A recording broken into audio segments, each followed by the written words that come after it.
नमस्कार, मैं हूं अंकुर और आप देख रहे हैं सत्य हिंदी बुलेटिन। एक नजर डाल लेते हैं अब तक की खबरों पर। एक नई अंडरकवर जांच ने दावा किया है कि एक इजरायली टीम कम से कम 30 देशों के चुनावों में हेरफेर कराने और हैकिंग करने में शामिल रही है। रिपोर्ट के मुताबिक इस टीम का कोड नाम हॉरे है, जो सोशल मीडिया पर हैकिंग, फेक न्यूज फैलाने जैसे कामों से दुनिया भर में 30 से अधिक देशों के चुनावों में हेरफेर कर चुकी है। रिपोर्ट के मुताबिक टीम औरे का नेतृत्व 50 वर्षीय ताल हनान द्वारा किया जाता है, जो farmer Israeli special forces operative है। रिपोर्ट्स के अनुसार इजराइल की इस कंपनी ने जिन 30 देशों में लोकतांत्रिक प्रणाली को प्रभावित करने का काम किया, जिनमें भारत भी शामिल है, इसके बाद कांग्रेस पार्टी ने मोदी सरकार को निशाने पर लिया है और कई सवाल पूछे हैं। इजरायली कंपनी के द्वारा भारत समेत 30 चुनावों में हस्तक्षेप करने की रिपोर्ट आने के बाद कांग्रेस ने मोदी सरकार से सवाल पूछे। कांग्रेस ने गुरुवार को कहा कि देश के लोकतंत्र को कमजोर करने के लिए इजरायल की एक कंपनी की संलिप्तता उजागर होने की बात बहुत गंभीर है और प्रधानमंत्री मोदी को इस मुद्दे पर देश को जवाब देना चाहिए, चुप्पी तोड़नी चाहिए। कांग्रेस संचार विभाग के प्रमुख पवन खेड़ा और पार्टी प्रवक्ता सुप्रिया श्रीनेत ने प्रेस कॉन्फ्रेंस कर कहा, एक रिपोर्ट से खुलासा हुआ है कि इजरायल की एक निजी कंपनी ने भारत सहित 30 देशों में हैकिंग, सोशल मीडिया के जरिए फेक न्यूज फैलाना और चुनाव प्रक्रिया को प्रभावित करने का काम किया है और इससे देश का लोकतंत्र प्रभावित हो रहा है। कांग्रेस नेता सुप्रिया श्रीनेत ने प्रेस कॉन्फ्रेंस में कहा कि मोदी सरकार लगातार अंतर्राष्ट्रीय कंपनियों के साथ मिलकर ऐसा काम कर रही है जिससे लोकतंत्र का हनन होता है। मोदी सरकार लगातार विदेशी कंपनियों की साजिश में शामिल होकर लोकतंत्र को कमजोर करने का काम कर रही है। कांग्रेस नेताओं ने कहा कि सरकार ने पहले पेगासस से मिलकर जजों, विपक्षी नेताओं तथा अन्य प्रमुख लोगों की जासूसी की, उनके फोन टैप किए। अब जो मामला सामने आया है वो एक इजरायली कंपनी का है जिसने 30 देशों में लोकतंत्र की प्रक्रिया के साथ खिलवाड़ किया, झूठा प्रचार चलाया और सोशल मीडिया के माध्यम से लोकतंत्र को प्रभावित किया। कांग्रेस नेताओं ने इस दौरान प्रेस कॉन्फ्रेंस में कई उदाहरण देकर भी समझाया। अडानी समूह ने साफ किया है कि उसने स्वतंत्र ऑडिट के लिए ग्रांट थॉर्नटन को हायर नहीं किया है और पहले मीडिया में ऐसी खबर आई थी वो अफवाह थी। एक रिपोर्ट के अनुसार शेयर बाजारों को भेजे स्पष्टीकरण में इसने ग्रांट थॉर्नटन को नियुक्त करने की खबर को मार्केट की अफवाह बताया। स्टॉक एक्सचेंजों को जारी एक बयान में अडानी एंटरप्राइजेज ने कहा कि हम ये पुष्टि करना चाहते हैं कि हमने सेबी रेगुलेशंस 2015 और स्टॉक एक्सचेंजों के साथ हमारे समझौतों के तहत अपने दायित्वों के अनुपालन में खुलासे किए हैं। आपसे अनुरोध है इसे अपने रिकॉर्ड में लें। बता दें, कुछ दिनों पहले कई मीडिया रिपोर्टरों ने सूत्रों के हवाले से संकेत दिया था कि अडानी समूह ने US short seller Hindenburg research द्वारा किए गए दावों को खारिज करने के लिए ग्रांट थॉर्नटन को अपनी कुछ कंपनियों का स्वतंत्र ऑडिट करने के लिए नियुक्त किया था। यूपी के पूर्व मंत्री स्वामी प्रसाद मौर्य के समर्थकों और महंत राजू दास के बीच मारपीट को मौर्य ने मुद्दा बना दिया है। उन्होंने इसे पिछड़ों और दलितों के सम्मान से जोड़ा है। स्वामी प्रसाद मौर्य ने गुरुवार को कहा कि उन्होंने बुधवार की घटना के संबंध में प्रधानमंत्री मोदी को चिट्ठी भी लिखी है, जो खुद को ओबीसी नेता बताते हैं। मौर्य ने आरोप लगाया कि बीजेपी के लोग मेरी हत्या कराना चाहते हैं। मौर्य ने कहा कि कोई मेरा सिर काटने के लिए 21 लाख तो कोई 51 लाख रुपए की सुपारी दे रहा है, कोई जीभ काटने के लिए 5 लाख तो कोई 11 लाख, कोई हाथ काटने के लिए, कोई कान काटने के लिए, कोई नाक काटने के लिए तो कोई हत्या करने की बात कर रहा है। मौर्य ने कहा, ये साधु वेश में जो आतंकवादी और आपराधिक चेहरे हैं, सरकार को पहचान करके इनके खिलाफ कड़ी कार्रवाई करनी चाहिए, एफआईआर दर्ज करनी चाहिए थी।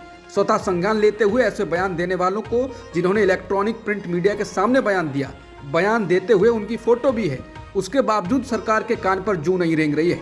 इसका मतलब है कि भाजपा प्रदेश और केंद्र की सरकार मेरी हत्या की साजिश करने वालों के साथ शामिल है। भाजपा सरकार मेरी हत्या करवाना चाहती है, इसलिए ऐसे घटिया बयान देने वालों के खिलाफ किसी भी प्रकार की कार्रवाई करने से कतरा रही है। सपा एमएलसी स्वामी प्रसाद मौर्य ने गुरुवार को एक प्रेस कॉन्फ्रेंस में कहा कि साधु संतों के कपड़ों में ये आतंकी चेहरे हैं। सरकार को इनका संज्ञान लेकर खुद कार्रवाई करनी चाहिए थी, लेकिन सरकार ने कोई कार्रवाई नहीं की। उसी का नतीजा है कि महंत राजू दास ने मुझ पर तलवार से हमला किया। राहुल ने संसद में राष्ट्रपति के संयुक्त अभिभाषण पर धन्यवाद प्रस्ताव पर लोकसभा में अपने भाषण के दौरान प्रधानमंत्री के खिलाफ कथित तौर पर असंसदीय टिप्पणी के लिए विशेषाधिकार हनन के नोटिस पर जवाब दिया है।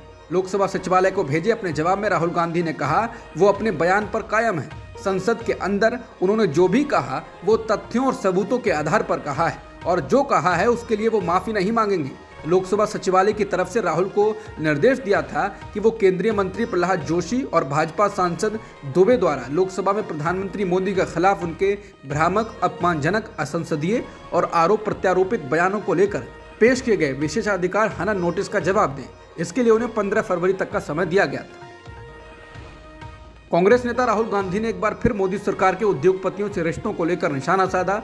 राहुल गांधी ने अपने ट्वीट में एक खबर का स्क्रीनशॉट साझा किया है जिसमें लिखा गया है कि बीते 5 साल में एमएसएमई के 72% उद्योगों की आमदनी में कोई बदलाव नहीं आया है। इसको ट्वीट करते हुए राहुल गांधी ने लिखा, मित्रकाल की कहानी, 76% एमएसएमई को कोई मुनाफा नहीं, 72% की आमदनी स्थिर रही, घटी या फिर खत्म, 62% को बजट से सिर्फ निराशा मिली। राहुल ने लिखा, जिस जादू से एक मित्र को दुनिया में दूसरा सबसे अमीर बनाया, वही जादू छोटे व्यापारों पर क्यों नहीं चलाया। कर्नाटक में राजनीतिक रूप से मजबूत लिंगायत समुदाय के कांग्रेस नेताओं ने एक बैठक कर अपने समुदाय के लोगों को 70 सीटें देने और मुख्यमंत्री भी लिंगायत समुदाय से बनाने की मांग की है। कांग्रेस जहां इस मांग से उत्साहित है, वहां उसकी कुछ चिंताएं भी हैं। कर्नाटक में एक चलन रहा है कि लिंगायत समुदाय के नेता जब अपने समुदाय के लिए जिस पार्टी में ज्यादा टिकट मांगते हैं, समुदाय का पलड़ा भी उधर झुक जाता है। कर्नाटक में आबादी के लिहाज से भी लिंगायत और वोक्कलिगा समुदाय सबसे ज्यादा है। दोनों को ओबीसी में शामिल किया गया है। कांग्रेस टिकट मांगने वाले 200 उम्मीदवारों में से लिंगायत नेताओं ने कम से कम 70 टिकटों की मांग की है। उत्तर कर्नाटक में लिंगायत वोटों का अधिकतम हिस्सा कांग्रेस हासिल करना चाह रही है। राज्य के राजनीतिक विश्लेषकों का मानना है कि कांग्रेस के पक्ष में समुदाय के वोटों में बड़े बदलाव की संभावना है। कांग्रेस के एक पूर्व विधायक के मुताबिक समुदाय के नेताओं ने आलाकमान को बता दिया है कि लिंगायतों को आकर्षित करने का ये सबसे अच्छा मौका है। उन्होंने कहा, कांग्रेस कैसे ज्यादा से ज्यादा वोट हासिल कर सकती है, इस बारे में आलाकमान को संदेश भेज दिया गया है। कर्नाटक भाजपा प्रमुख नलिन कुमार कटील ने साफ तौर पर टीपू सुल्तान के मानने वालों को मारने की अपील की। उन्होंने कह दिया कि टीपू सुल्तान के वंशजों को खदेड़कर जंगलों में भेज देना चाहिए। टीपू सुल्तान को लेकर बीजेपी लगातार मुद्दा बनाती रही है और इसी वजह से इस पर विवाद भी होता रहा है। राज्य में पूर्व मुख्यमंत्री बीएस येदियुरप्पा ने 2019 में माध्यमिक स्कूलों के इतिहास की किताब से टीपू सुल्तान के पाठ को हटाने की बात की थी, तो इस पर काफी विवाद हुआ था। कर्नाटक में सत्ता में आने के तुरंत बाद जुलाई में बीजेपी सरकार ने टीपू सुल्तान की जयंती समारोह को खत्म कर दिया था। अब कटील ने कहा है, मैं यहाँ के लोगों से पूछता हूँ कि आप भगवान हनुमान या टीपू की पूजा करते हैं? फिर क्या आप उन लोगों को जंगल भेजेंगे जो टीपू को कट्टर अनुयायी हैं? इस बारे में सोचें। क्या आपको लगता है कि इस राज्य को भगवान हनुमान भक्तों या टीपू के वंशजों की जरूरत है? मैं एक चुनौती देता हूं, जो लोग टीपू के कट्टर अनुयायी हैं, उन्हें इस उपजाऊ धरती पर जीवित नहीं रहना चाहिए। पहले कर्नाटक बीजेपी प्रमुख नलिन कटील ने कहा था कि टीपू सुल्तान के समर्थकों को जिंदा नहीं रहना चाहिए। वहीं अब कर्नाटक के मंत्री सीएन अश्वत्थ नारायण ने सिद्धारमैया को खत्म करने का आह्वान कर दिया है। कांग्रेस के वरिष्ठ नेता और पूर्व मुख्यमंत्री सिद्धारमैया ने गुरुवार को कर्नाटक के मंत्री सीएन अश्वत्थ नारायण पर उन्हें मारने के लिए लोगों को भड़काने की कोशिश करने का आरोप लगाया। पूर्व मुख्यमंत्री ने कहा, उच्च शिक्षा मंत्री अश्वत्थ नारायण ने लोगों से अपील की है कि टीपू की तरह मुझे भी मार डालो। अश्वत्थ नारायण, आप लोगों को भड़काने की कोशिश क्यों कर रहे हैं? बंदूक खुद उठा लें। उन्होंने कहा कि मुझे आश्चर्य नहीं है कि अश्वत्थ नारायण मुझे मारने का आह्वान कर रहे हैं। महात्मा गांधी के हत्यारे की पूजा करने वाली पार्टी के नेताओं से हम प्यार और दोस्ती की उम्मीद कैसे कर सकते हैं? कर्नाटक में चुनाव नजदीक आता देख टीपू सुल्तान पर विवाद फिर से खड़ा किया जा रहा है ताकि राज्य में हिंदू मुसलमान के नाम पर चुनाव कराया जा सके। कल बुधवार को बीजेपी प्रदेश अध्यक्ष नलिन कुमार कटील के बयान के बाद आज गुरुवार को एआईएमएम प्रमुख असदुद्दीन ओवैसी ने उसका जवाब दिया। ओवैसी ने कहा कि बीजेपी वालों, मैं टीपू सुल्तान का नाम ले रहा हूँ, बोलो मेरा क्या कर लोगे? ओवैसी ने सवाल किया है कि कर्नाटक बीजेपी अध्यक्ष ने टीपू सुल्तान के बारे में जो कहा है, क्या उससे पीएम मोदी सहमत हैं? ये हिंसा, हत्या और नरसंहार का खुला आह्वान है। क्या कर्नाटक में बीजेपी सरकार इसके खिलाफ कार्रवाई नहीं करेगी? ये नफरत है। ओवैसी ने कहा कि इतिहास में जो दर्ज है, कर्नाटक बीजेपी के अध्यक्ष उसे कैसे मिटा सकते हैं? टीपू सुल्तान की महान शख्सियत के आगे कर्नाटक बीजेपी के नेता बौने हैं, वो कहीं नहीं खड़े हो सकते। क्या वो बता सकते हैं कि टीपू सुल्तान जब अंग्रेजों से लड़ रहे थे, उस समय उनके नेता या संगठन क्या कर रहे थे? त्रिपुरा में आज गुरुवार को विधानसभा चुनाव के लिए मतदान हो रहा है। राज्य में त्रिकोणीय मुकाबला है, जहां सत्तारूढ़ बीजेपी को फिर से अपनी सरकार बनने की उम्मीद है। उधर सीपीएम कांग्रेस गठबंधन से कड़ी चुनौती मिल रही है। अगर त्रिशंकु सदन की स्थिति बनती है तो नई पार्टी टिपरा मोथा किंग मेकर साबित हो सकती है। मतदान में आज 3 बजे तक 69.96% वोटिंग हो चुकी है। त्रिपुरा के पूर्व सीएम मानिक सरकार ने आरोप लगाते हुए कहा है कि बीजेपी लोगों को वोट नहीं डालने दे रही है। कुछ जगहों से ऐसी खबरें सामने आई हैं। पूर्व मुख्यमंत्री मानिक सरकार ने आरोप लगाया, बीजेपी की ओर से उपद्रवी परेशानी पैदा कर रहे हैं और लोगों को वोट डालने से रोक रहे हैं।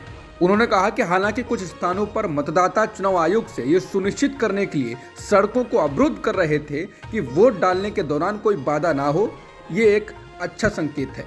इसी तरह से त्रिपुरा मोथा के प्रमुख प्रद्योत देव वर्मा ने कहा, हमें जानकारी मिली है कि धनपुर और मोहनपुर में सत्ताधारी दल द्वारा हिंसा की गई है।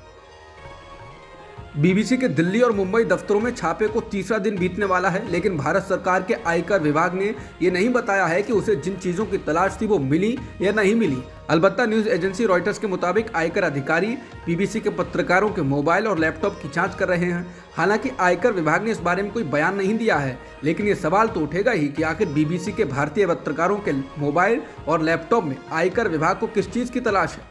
पिछले दिनों से अकाउंट्स विभाग के कर्मचारियों से पूछताछ की गई। 10 कर्मचारी पिछले 45 घंटों से भी ज्यादा समय से अपने घर नहीं जा सके हैं। रॉयटर्स ने गुरुवार को दोपहर बाद जारी एक समाचार में कहा कि भारतीय टैक्स अधिकारियों ने कुछ बीबीसी संपादकीय और प्रशासनिक कर्मचारियों के मोबाइल फोन और लैपटॉप की जांच की। ये जानकारी बीबीसी के भारतीय पत्रकारों से जुड़े सूत्रों ने दी।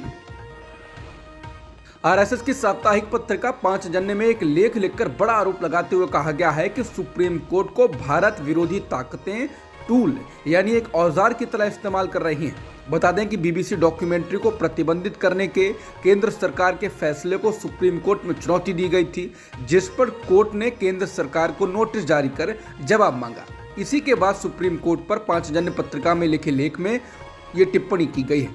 5 जनवरी के लेख में कहा गया है कि मानवाधिकार के नाम पर आतंकवादियों को बचाने की कोशिशों, पर्यावरण के नाम पर भारत के विकास में बाधा डालने के बाद अब ये कोशिश की जा रही है कि देश विरोधी ताकतों को देश के खिलाफ प्रोपेगेंडा फैलाने का अधिकार भी मिलना चाहिए।